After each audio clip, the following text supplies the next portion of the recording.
We missed that when it was gone after a night off. The NBA playoffs are back tonight with a pair of Game 5s. In the East, the Pistons host the Pacers. And out West, the Sonics are at the Spurs. Both series tied at 2. And to preview the pivotal Game 5s, we bring in former NBA point guard and current Mavs TV analyst Derek Harper. And the shooting guard for the Toronto Raptors, Jalen Rose, is with us again. Jalen, the Sonics held serve at home. Now we're all even at 2. How do they steal Game 5 in San Antonio?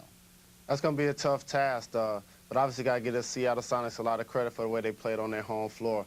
But anytime you get San Antonio back in their building, they're going to try to re-energize a couple of guys that weren't playing well on the last game, Manu Ginobili and Tony Parker. As long as those two guys are playing well, along with the way Tim Duncan is playing, it's going to definitely be a tough game for Seattle to win tonight, but they definitely have opportunity. Derek, one of the keys for Seattle has been the play of Ray Allen. He continues to be able to score on Bruce Bowen. What makes Allen so hard for Bowen to stop? Well, what makes Ray tough for anybody to stop is his ability to put the ball on the floor. Anytime you can shoot the three from as deep as Ray Allen can shoot that three-pointer and you can put the ball on the floor, if you can get your shot going, there's no stopping him. And, you know, Bruce is a solid defender, you know, all defensive team the last couple of years, but great offensive players always have the advantage.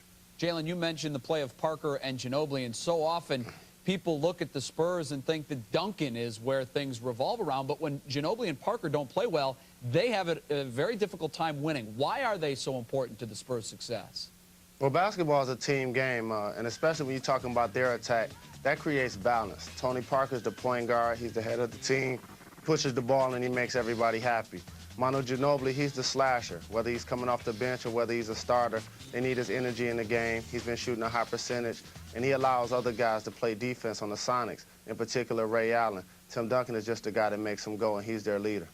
All right, guys, let's go east. Derek, the Pacers-Pistons even at 2 as well.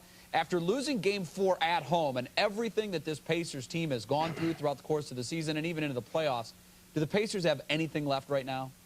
I think they do, and I think you look no further than their coach, Rick Carlisle, a guy that I thought should have been considered coach of the year after all of the things that they've gone through as a team. But you know, he has a way of getting his team to buy into what he does as a coach. And you know, when we think this Pacer team is dead, Jay, they find some energy, some renewed life, and they come back and put together a solid game. I think it's going to take, Jay, if you would, an unsung hero. Greg Foster was that guy with 14 points, 20 rebounds in Detroit before.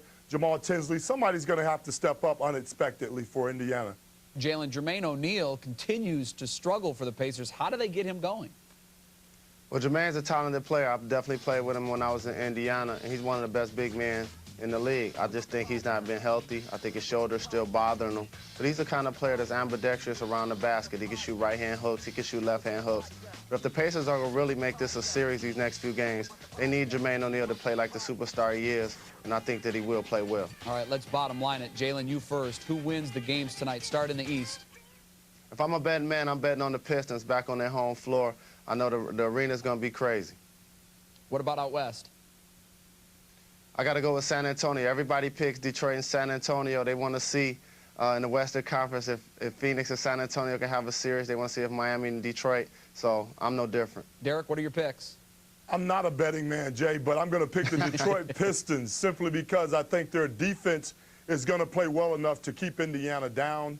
In the Western Conference, I don't think there's any doubt that Tim Duncan will be the difference maker back in San Antonio. All right, guys, there you have it. Go ahead, Speaking Jalen. speaking of defense, keeping somebody down, I got to share the world the story about Derek Harper hand-checking me up the Madison Square Garden floor, and he ripped me at half court. So thanks a lot, Harper. That was not personal. You know I love you. That's why they took hand-checking out of the game, because of you and Nate McMillan.